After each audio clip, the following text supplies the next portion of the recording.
আসসালামু আলাইকুম, শুভেচ্ছা সহ আমন্ত্রণ চ্যানেল আই সংবাদে আপনাদের সাথে আছে আমি নবনীতা। বিস্তারিত সংবাদের শুরুতেই ফ্রেশ সংবাদ শিরোনাম। গণতন্ত্রের স্বার্থে বিএনপির সংসদে আসা প্রয়োজন বললেন প্রধানমন্ত্রী, দলীয় নেতাদের ইশতেহার বাস্তবায়নের আহ্বান। অক্টোবরে আওয়ামী লীগের কাউন্সিলের প্রস্তুতি চলছে জানালেন কাদের, নির্বাচন নিয়ে দেশে বিদেশে বিতর্ক নেই দাবি। বেতন বৈষম্য দূর করার দাবিতে বিভিন্ন স্থানে শ্রমিক বিক্ষোভ, মিরপুর এলাকায় সড়ক অবরোধ ও কারখানা ভাঙচুর। ফজলুল হক স্মৃতি পুরস্কারে ভূষিত মোস্তফা সরোয়ার ফারুকী এবং শফিউজ্জামান খান লোদি। ফজলুল হককে স্মরণ করলেন গুণীজনেরা। স্মার্ট ফার্ম ব্যবস্থাপনায় দক্ষিণ কোরিয়ায় লাভজনক গরুর খামার, অফিস কক্ষে বসেই প্রযুক্তির মাধ্যমে নিয়ন্ত্রণ।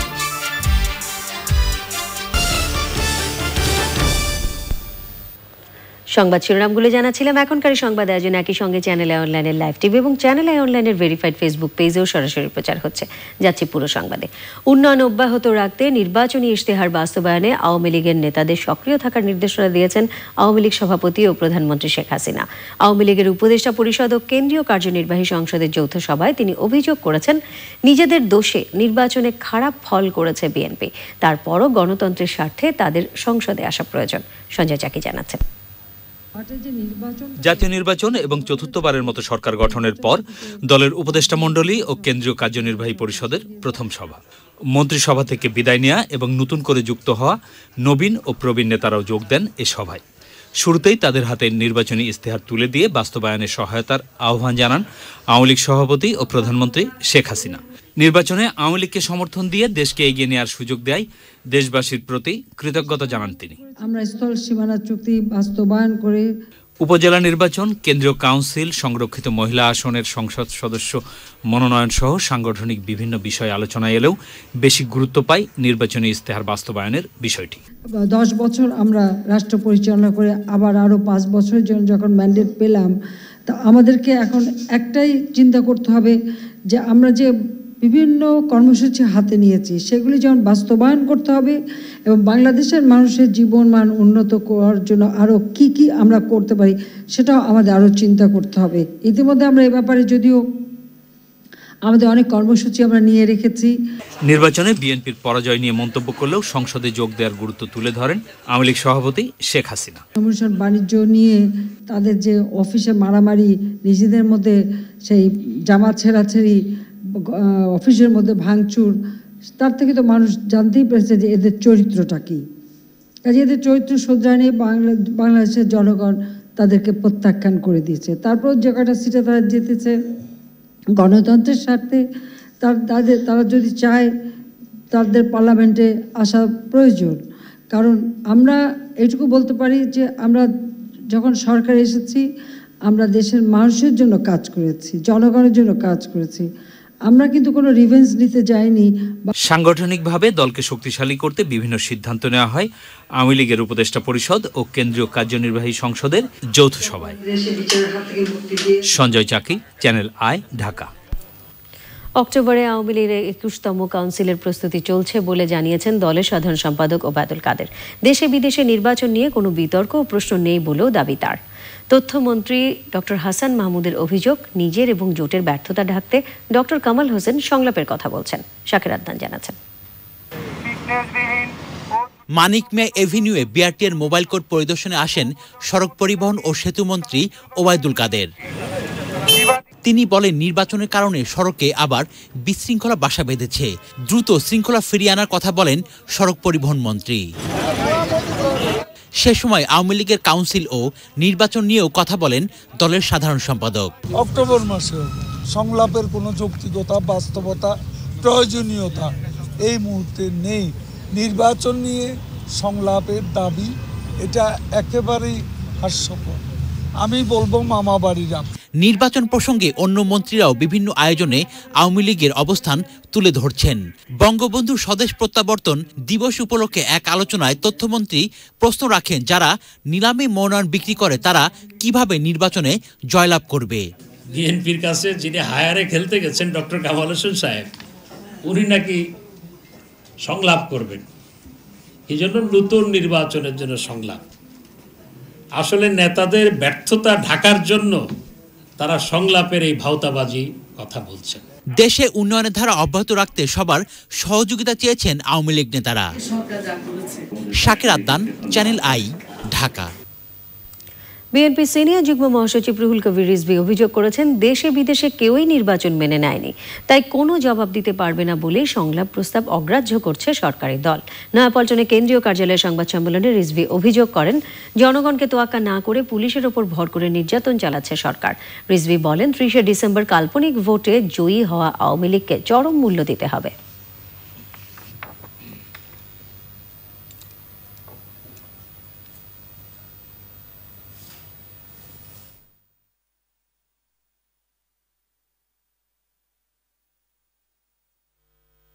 এত বড় নজিরবিহীন ভুয়া ভোটের নির্বাচনের পরেও আত্মমর্যাদাহীন আওয়ামী নেতারা নির্বাচন নিয়ে নির্লজ্জ গলাবাজি করছেন। কেউই এই নির্বাচন মেনে নেয়নি, এজন্য ওবায়দুল কাদের সাহেবরা কোনো সদুত্তর দিতে পারবেন না বলেই সংলাপে রাজি নয়। এই সমস্ত বন্ধ না হলে জনগণই প্রতিরোধ করবে, জনগণই নিজের বেঁচে থাকার দায়িত্ব নিজেরাই নেবে। বেতন বৈষম্য দূর করার দাবিতে রাজধানীর মিরপুরের কাফরুল, শেওড়াপাড়া, কল্যাণপুর এবং টেকনিক্যাল মোড় এলাকায় কারখানা শ্রমিকরা বিক্ষোভ করেছে। তারা প্রধান কয়েকটি সড়ক অবরোধ করে রাখে, এক পর্যায়ে পুলিশ তাদের সরিয়ে দেয়। শেওড়াপাড়া এলাকায় কারখানার সামনে এবং কল্যাণপুরে শ্রমিকরা যানবাহন ও কারখানায় হামলা ও ভাঙচুর করে। টেকনিক্যাল মোড় এলাকায় বিক্ষোভরত শ্রমিকদের সরিয়ে দিতে পুলিশের সাথে বাংলা কলেজের ছাত্ররা যোগ দেয়। রাজধানী ও গাজীপুরে পুলিশের সঙ্গে কারখানা শ্রমিকদের সংঘর্ষের সময় ভাঙচুর ও নাশকতায় জড়িত থাকার অভিযোগে 5 জনকে গ্রেফতার করেছে পুলিশ।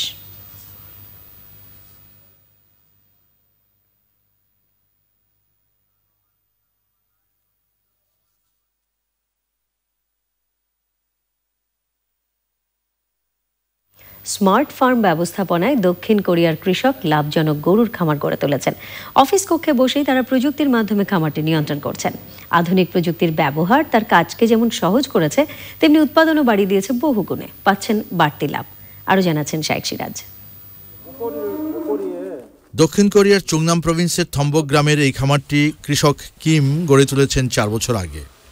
বছর 2 আগে এই খামারটিকে তিনি নিয়ে এসেছেন স্মার্ট টেকনোলজির আওতায়।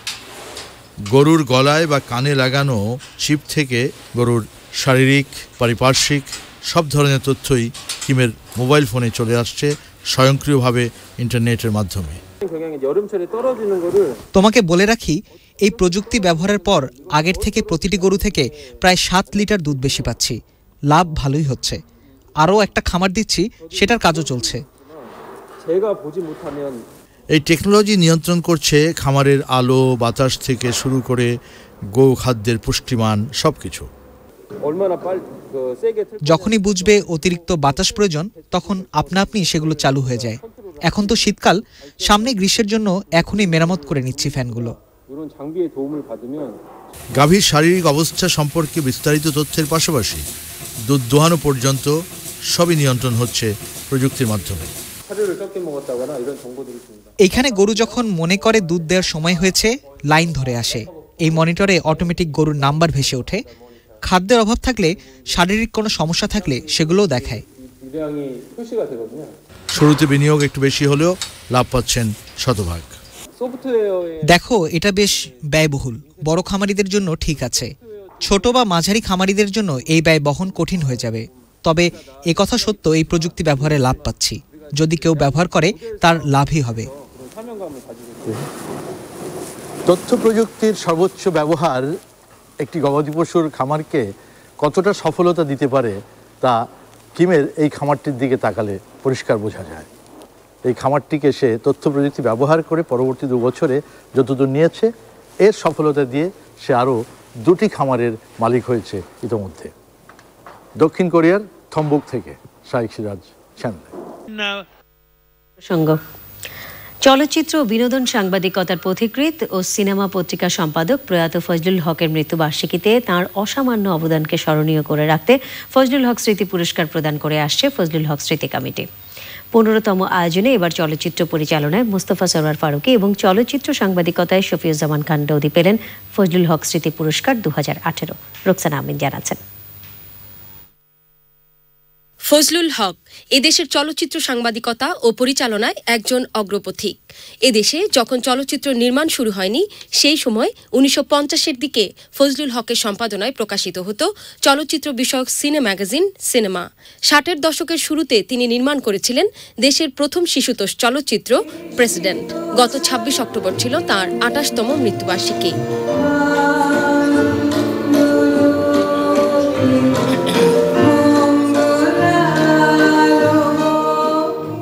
ফজলুল হক স্মৃতি পুরস্কারের প্রবর্তক তাঁরই সুযোগ্য সহধর্মিণী কথাসাহিত্যিক রাবেয়া খাতুন।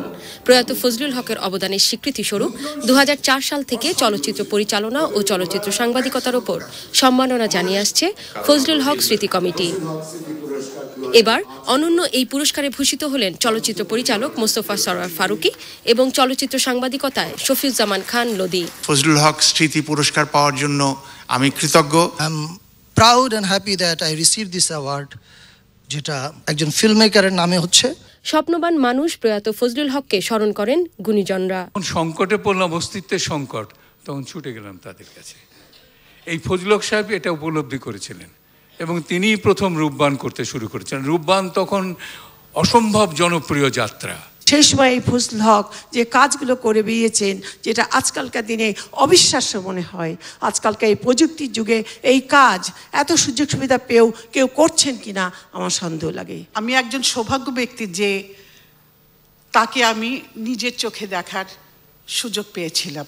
উনি আমাদের বাড়িতে গিয়েছিলেন রূপবান ছবি, রূপবান চরিত্রে আমাকে অভিনয় করার জন্যে। তার যে গুণ ছিল, আমরা কিন্তু কোনো সাহিত্যে এই ধরনের কথা পাইনি। ফজলুল হক ভাইকে বাঁচিয়ে রাখার জন্যে, তার স্মৃতিকে সদা জাগ্রত করা রাখার জন্যে যে ব্যবস্থাটি করেছেন, যে পুরস্কার দেওয়া এবং তার ছবিগুলোকে সংরক্ষণ করা, এটা একটা কাজ। ফজলুল হক সাহেব যে স্বপ্নজীবী মানুষটি ছিলেন, যে স্বপ্ন তিনি দেখতেন, সেই স্বপ্নের কাছাকাছি পৌঁছাবার চেষ্টা করেছেন, তার স্বপ্নগুলো পূরণ হয়নি। সাগর ঠিক সেই উদ্যোগটি নিয়েছে। আমাদের সন্তানদেরকে এইভাবে শেখাবো একজন ফজলুল হক, একজন ফরিদে রেজা সাগর যেন হতে। আমার সন্তানকে আমি এটুকুই উদাহরণ দিব, সাগর ভাইয়ের নাম ধরে। যে কাজটি করছেন, সন্তান হিসেবে যদি আমি আমার বাবার জন্য করে যেতে পারতাম, নিজেকে আমি ধন্য বলে মনে করতাম। মিলন মেলায় স্মরণ করেন বন্ধু, সতীর্থ, স্বজনরা। আমার বাবা জীবনে যা কিছু করেছিলেন, অনেক কিছুতে সফলতা পেয়েছেন, অনেক কিছুতে সফলতা পাননি। যে আমার বাবা ছায়ার মতো সেদিন আমাকে ছায়া দিয়েছিলেন। যে কখনো যদি আমার বাবা আমার চোখ দিয়ে তাকে দেখতে পারতো, কিংবা আমার হৃদয় দিয়ে তাকে স্পর্শ করতে পারতো, কিংবা আমার হাত দিয়ে তাকে ছুঁয়ে দেখতে পারতো, তাহলে হয়তোবা জীবনটা তার অন্যরকম হতো। আজকে অনেক কিছুই হয়তো করে যেতে পারেননি, কিন্তু যেটা শিখিয়ে গেছেন কিংবা যেটা করার চেষ্টা করেছেন, সেটাই কিন্তু আজকে আমরা ধরে এগিয়ে যাচ্ছি এবং আমরা অনেক কিছুই কিন্তু আমি বলবো যে তার কাছ থেকে শিক্ষা নিয়েছি। খারাপ লাগে যে শ্বশুরকে দেখিনি আমি কখনোই, কিন্তু এদের দেখে আমার শ্বশুরকে দেখা হয়ে যাচ্ছে এবং উনি নাকি খুব হাসি খুশি ছিলেন। আমার শ্বশুরবাড়ির পরিবারটা সবাই খুব হাসি খুশি। হক ভাই আমাদের বললো যে একটা কাজ করব, আমরা কতগুলি বাংলা ঘড়ি বানিয়ে নিয়ে আসবো। এত তাড়াতাড়ি সেই ঘড়ি এসে পৌঁছালো ঢাকায়। 2004 থেকে 2018 সাল পর্যন্ত এ নিয়ে দেশের 30 জন বরেণ্য চলচ্চিত্র পরিচালক ও বিনোদন সাংবাদিক পেলেন ফজলুল হক স্মৃতি পুরস্কার। রোকসানা আমিন, চ্যানেল আই, ঢাকা। মেঘনা থেকে অবৈধভাবে বালু উত্তোলন করায় নদী তীরে ভাঙন দেখা দিয়েছে। হুমকিতে রয়েছে সেচ প্রকল্পের বাঁধ। স্থানীয় প্রশাসন অভিযান চালালেও অবৈধ বালু উত্তোলন বন্ধ হচ্ছে না। চাঁদপুর থেকে ইকরাম চৌধুরী পাঠানো তথ্য ভিডিও চিত্রে মুশাহিদ রনি জানাচ্ছেন। চাঁদপুরে সকাল থেকে সন্ধ্যা পর্যন্ত অসংখ্য অবৈধ ড্রেজার দিয়ে বালু উত্তোলন ও বিক্রয় চলছে। বালু উত্তোলন করার কারণে ভাঙনের হুমকির মুখে পড়েছে চরের আশ্রয়ণ প্রকল্প, মেঘনা ধনাগোদা সেচ প্রকল্পের বন্যা নিয়ন্ত্রণ বাঁধ, ইকোনমিক জোন ও প্রস্তাবিত হাইটেক পার্ক সহ চরাঞ্চলের বিস্তীর্ণ এলাকার বাড়িঘর ও ফসলি জমি। অবাধে যে অবৈধ বালু কাটা হচ্ছে, এতে আমাদের মনে করেন বসতবাড়ির জন্য খুবই হুমকির মুখে পড়ছে। আমরা তো বাধা দেওয়ার মতো ক্যাপাসিটি আমাকে নাই, এটা শুনি আমরা যে বাধা দিতে যাবো, এটা বড় বড় যে যারা সব বাঘ আছে, এই জন্য আমার কিছু করার নেই। ঝুঁকিপূর্ণ আশ্রয়ন প্রকল্প দিচ্ছে সরকারের, সেটাও ঝুঁকিপূর্ণ। এখানে মানুষগুলো কেউই থাকতে পারবে না। যদি বালু কিছুদিন আর অল্প কিছুদিন কাটে তাহলে এগুলো সব ভাঙে নিয়ে যাবে। বর্তমানে এখনই ঝুঁকিপূর্ণতে আছে এগুলো। নদীতে যে সমস্ত বালু উত্তোলন করতেছে, সে বালু উত্তোলনের কারণে আমাদের মেঘনা ধনাগোদা যে বাঁধ, এই বাঁধ বিপদের সম্মুখীন অচিরেই হয়ে যাবে। প্রায় 1.5 দশক যাবৎ ক্ষমতার পালাবদল হলেও বন্ধ হয়নি অবৈধ বালু উত্তোলন। 30-40টা ডেজার্ট দিয়ে দিনে এবং রাতে অবৈধভাবে বালু উত্তোলন করতেছে। এখানে আশ্রয়ণ প্রকল্পগুলি এবং নদীর পাড়ের মানুষ এইগুলি যে কোনো সময় এই অবৈধ বালু উত্তোলনের কারণে এগুলি নদীগর্ভে বিলীন হয়ে যেতে পারে। অবৈধ বালু উত্তোলন বন্ধ করতে নৌ পরিবহন মন্ত্রণালয় থেকে একাধিকবার নির্দেশ দেওয়া হলেও তা কার্যকর হয়নি। মতলব উত্তর এবং সদর এবং হ্যামচরের বিভিন্ন জায়গায় আমরা নিউজ পেয়েছি যে বালু উত্তোলন হচ্ছে এবং বিভিন্নভাবে ড্রেজার বা বিভিন্ন সামগ্রী দিয়ে যে অবৈধভাবে বালু উত্তোলন হয় তাদের বিরুদ্ধে মোবাইল কোর্টে আমরা বিভিন্নভাবে জরিমানা এবং কারাদণ্ড দিয়ে সেটি ব্যবস্থা নিচ্ছি এবং এই ব্যবস্থা কার্যক্রম আমরা চিন্তা ভাবনা করছি আরও জোরদার করে এটিকে আরও নিয়ন্ত্রণের আওতায় নিয়ে আসার। অবগত হয়েছে যে মেঘনা নদী থেকে অবৈধভাবে ড্রেজারের মাধ্যমে কিছু এলাকায় বালু উত্তোলন করে, যেটা পরিবেশের জন্য ক্ষতিকর এবং সরকারের আইনের বহির্ভূত। আমরা চেষ্টা করব মোবাইল কোর্টের মাধ্যমে এটার প্রতিহত কীভাবে করা যায় এবং আমরা এর বিরুদ্ধে আইনানুগ যে ব্যবস্থাগুলো আছে সেই ব্যবস্থাগুলো আমরা গ্রহণ করব। মেঘনা নদী থেকে অবৈধ বালু উত্তোলন বন্ধে কার্যকর উদ্যোগ দেখতে চায় স্থানীয়রা। Moshahid Roni, Channel i. এবারে সামিট আন্তর্জাতিক সংবাদ।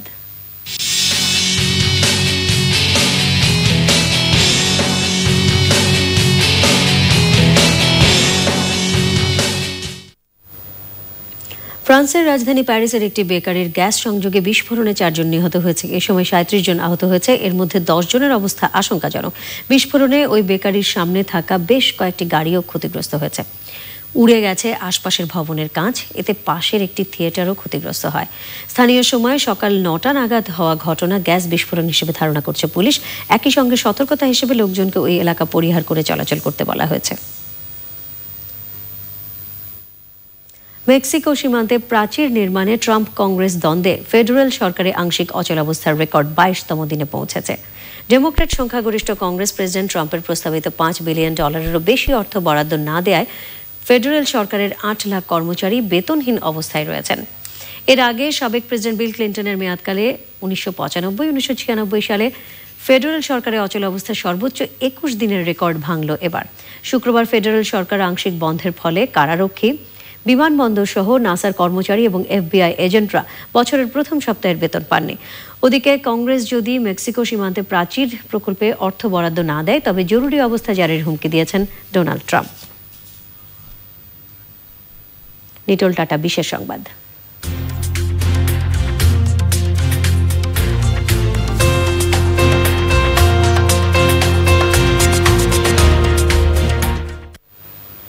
জাপানের রাজধানী টোকিওতে শুরু হয়েছে রূপান্তরিত গাড়ির প্রদর্শনী। প্রতি বছরে জানুয়ারিতে অনুষ্ঠিত হওয়া টোকিও অটো সালন নামের প্রদর্শনীটির এবার 27তম আসর।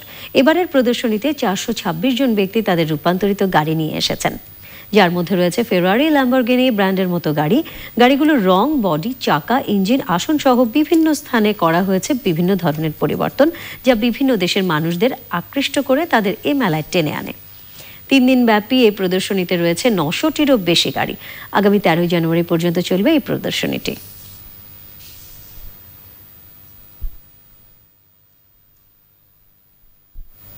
ইসলামী ব্যাংক অর্থনীতি সংবাদ।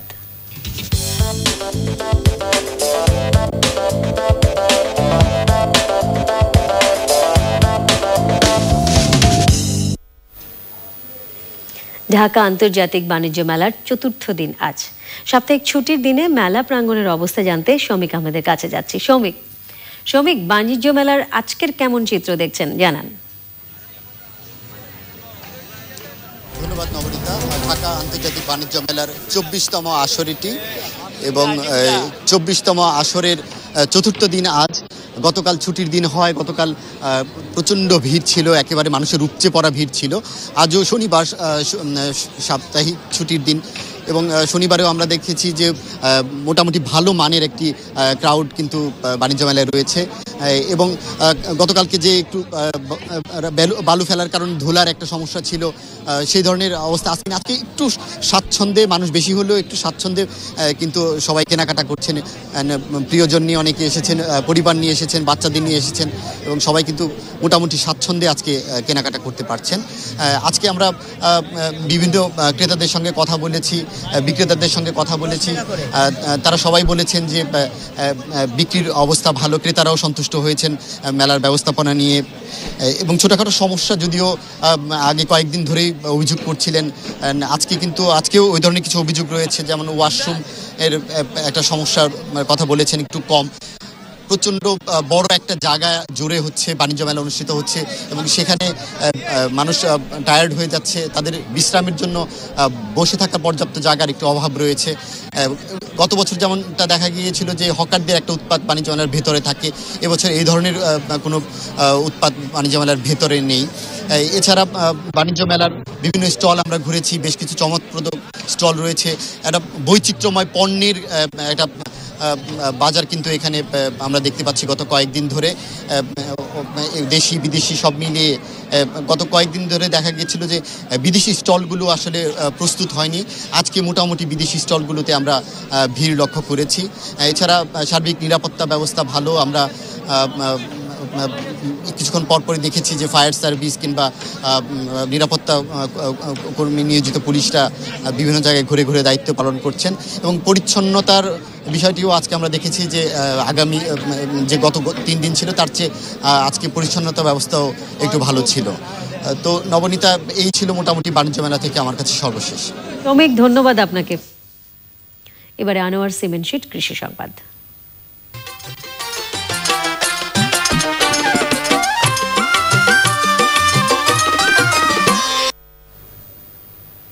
বগুড়ার একটি ইউনিয়নে কীটনাশকের পরিবর্তে জৈব সার ব্যবহার করে বিষমুক্ত সবজি উৎপাদন করছেন কৃষক।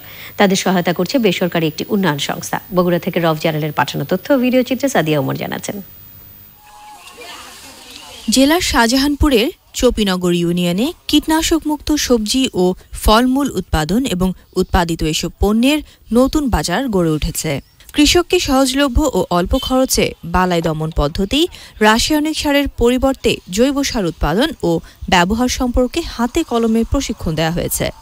আগে তো আমরা রাসায়নিক বেশি ব্যবহার করতাম, এখন যে টাইকো দিয়ে করা হচ্ছে তাতে রাসায়নিক একটু কম লাগে। কীটনাশক কিন্তু টাকা লাগলো, সে টাকাটা লাগছে না।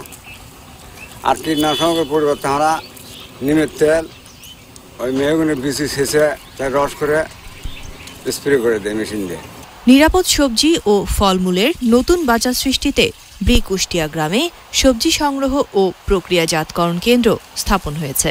ফার্মাররা কিভাবে বিষমুক্ত সবজি উৎপাদন করতে পারে, তারা কিভাবে এই ফেরোমন ফাঁদটা ব্যবহার করতে পারে, তারা কিভাবে এই বর্জ্য মিক্সচার তৈরি করবে, তারা কিভাবে নিমের যে বীজ থেকে যে তেল হয় সেই তেলটা তারা কিভাবে ব্যবহার করবে, এবং পাশাপাশি আমাদের বিভিন্ন ধরনের ফাঁদ আছে, অন্যান্য ফাঁদ যেমন আঠালো ফাঁদটা কিভাবে ব্যবহার করবে, সেই সকল ধরনের প্রযুক্তিগত সহযোগিতাটা আমরা দিয়ে থাকি এই প্রোগ্রামে কৃষকদেরকে। প্রশিক্ষণ নিয়ে কুষ্টিয়া, জয়ন্তীবাড়ি, কামারপাড়া, দহিকান্দি গ্রামে 5 শতাধিক কৃষক বিষমুক্ত ফল ও সবজি উৎপাদন শুরু করেছে। Sadia Omar, channel i. এবারে প্রকৃতি সংবাদ।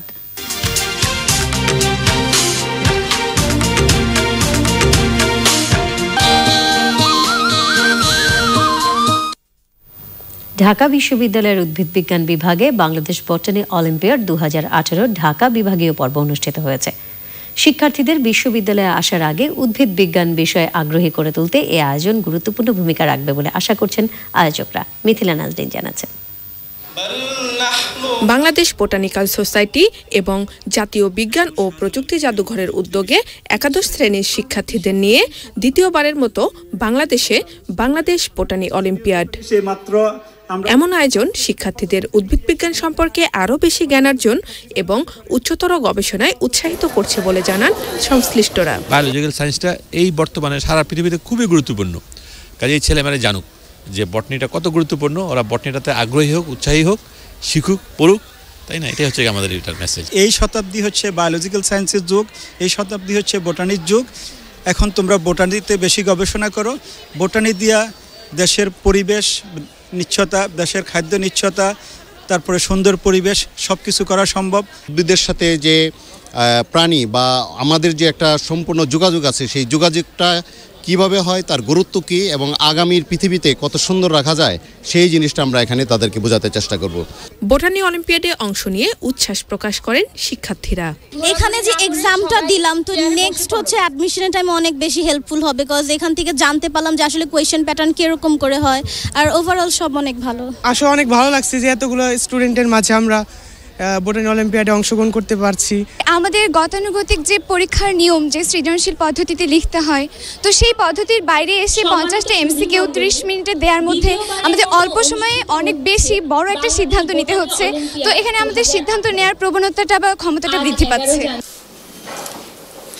অন্যান্য অলিম্পিয়াডের মতো এ আয়োজনকে ভবিষ্যতে আন্তর্জাতিক পর্যায়ে নিয়ে যাওয়ার প্রত্যাশা আয়োজকদের।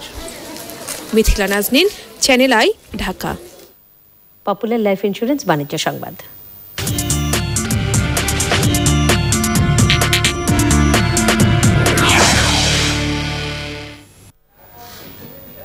সৌন্দর্য ও রূপচর্চা সচেতনদের জন্য গুলশান 1-এ উদ্বোধন হয়েছে শাহনাজ হোসেন ফ্র্যাঞ্চাইজ সেলুন। রূপ সচেতন নারীদের জন্য সম্পূর্ণ হার্বাল উপায়ে সব ধরনের রূপচর্চার উপকরণ রাখা হয়েছে শাহনাজ হোসেন ফ্র্যাঞ্চাইজ সেলুনে। জাকিয়া আক্তার জানাচ্ছেন। সুসজ্জিত মনোরম পরিবেশে সাজানো গোছানো শাহনাজ হোসাইন ফ্রান্সিস সেলুন রূপচর্চায় আনন্দের সঙ্গে পাবে মনের তৃপ্তিও। গুলশান 1-এ সম্পূর্ণ হার্বাল উপায়ে রূপ সচেতন নারীদের জন্য উদ্বোধন করা হয়েছে শাহনাজ হোসাইন ফ্রান্সিস সেলুন। সেলুনটি উদ্বোধন করেন দুই বাংলার জনপ্রিয় তারকা জয়া আহসান। আমি শাহনাজ হোসেনের ভীষণ ভক্ত। আরও অনেক আগে বাংলাদেশে প্রয়োজন ছিল, আমার মনে হলো একটু দেরিতেই হলো, কিন্তু তারপরেও শাহনাজ হোসেনের প্রোডাক্ট যে লঞ্চ করলো এবং সেলুনটা যে লঞ্চ করলো, সেজন্য আমি আসলে ওনাকে থ্যাঙ্কস জানাচ্ছি। যে আমার মনে হয় যে ইটস ভেরি ইম্পর্টেন্ট। সেলুনটির ব্যবস্থাপনা পরিচালক আশা ব্যক্ত করেন হার্বালের উপকারিতা রূপ সচেতন মানুষের অনেক উপকার করবে। নিউ টেস্ট, নিউ কনসেপ্ট, এখানে তারা হার্বাল প্রোডাক্ট এবং শাহনাজ ম্যামের অল প্রোডাক্ট প্রিমিয়াম প্রোডাক্ট এবং no have any side effect সবাই জানেন, এবং ওনার প্রতিটা ইনগ্রেডিয়েন্টস ফ্লাওয়ারের ইনগ্রেডিয়েন্টস দিয়ে করা এবং রেজাল্ট আউটস্ট্যান্ডিং। অভিজাত সেলুনটিতে হেয়ার কাট সহ herbal manicure, pedicure, special herbal ফেসিয়ালের ব্যবস্থা রাখা হয়েছে। Zakia Akter, channel I, Dhaka. Digital রূপান্তরের ক্ষেত্রে সারা বিশ্বে বাংলাদেশ দৃষ্টান্ত বলে মনে করেন ডাক, টেলিযোগাযোগ ও তথ্য প্রযুক্তি মন্ত্রী মোস্তফা জব্বার। চতুর্থ শিল্প বিপ্লব নিয়ে জেনারেশন গ্রুপ আয়োজিত গোল টেবিলে কথা বলেন তিনি। মন্ত্রী বলেন, প্রযুক্তিগত দিক দিয়ে আর কোনো ভীতি নেই। শিল্প বিপ্লবের বিভিন্ন স্তরে যেভাবে বৈষম্য বাড়ে তা মোকাবেলায় সক্ষম বাংলাদেশ। তবে ডিজিটালাইজেশনে মানব সম্পদ ও সঠিক শিক্ষা ব্যবস্থা বড় চ্যালেঞ্জ বলে জানিয়েছেন তিনি। এই খাতের মান উন্নয়নে নানা দিক তুলে ধরেছেন তথ্য প্রযুক্তি সংশ্লিষ্ট বিভিন্ন কোম্পানির কর্মকর্তারা।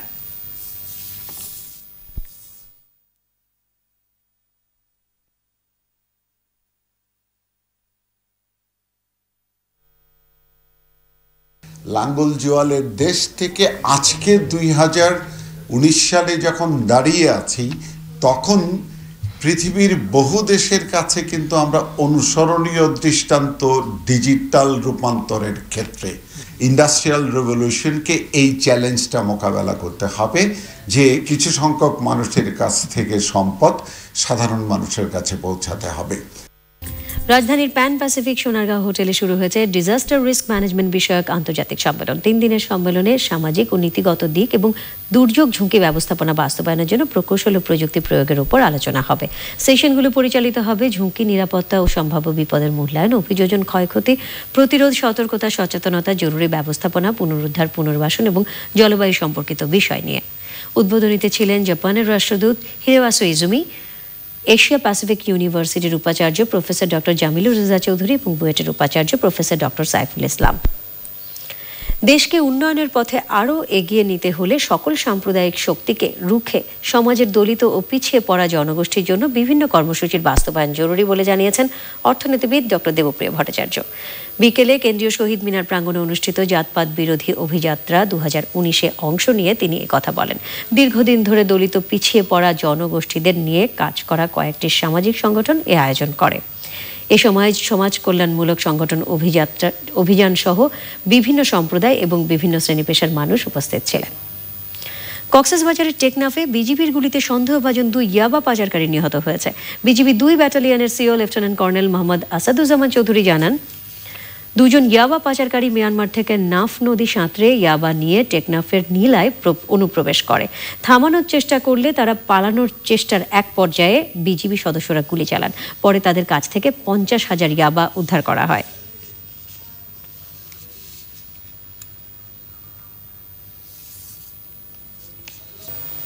প্রিয় দর্শক, চ্যানেলে সবশেষ সংবাদ জানতে যে কোনো মোবাইল অপারেটর থেকে ডায়াল করুন 22626 নম্বরে। এছাড়া যে কোনো সময় সবশেষ সংবাদ জানতে চ্যানেলে online.com-এ লগ ইন করুন। পরবর্তী সকল সংবাদ দেখার আমন্ত্রণ রইল। ধন্যবাদ সবাইকে।